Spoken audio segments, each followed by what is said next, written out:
The Language of Dreams. Maya was a bright and curious 12-year-old girl living in a small, colorful town nestled by the mountains. Her favorite place was her cozy room, where posters of faraway cities like London and New York covered the walls. She dreamed of traveling to these places one day. Maya's father often brought her books in English from the city, and she would spend hours curled up on her window seat, trying to make sense of the foreign words. However, studying English wasn't easy.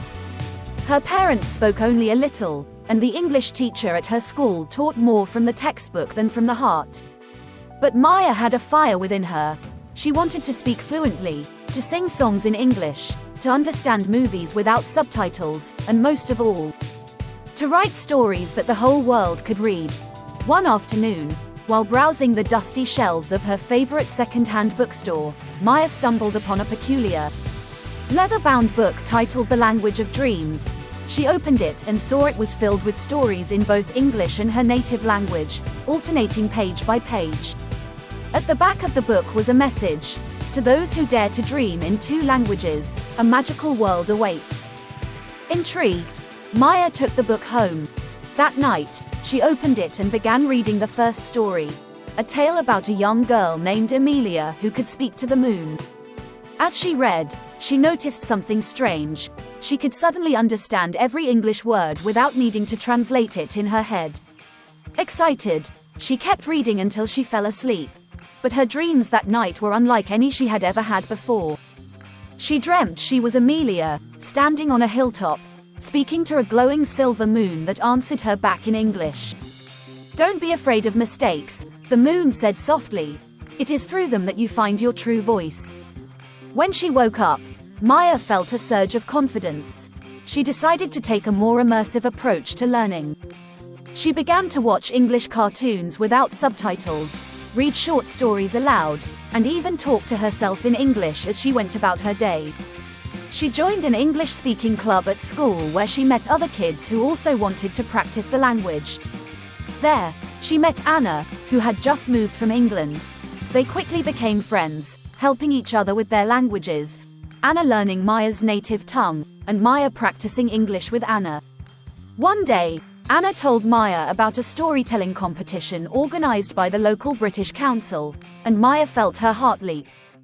She decided to enter with a story that combined both English and her native language, much like The Language of Dreams.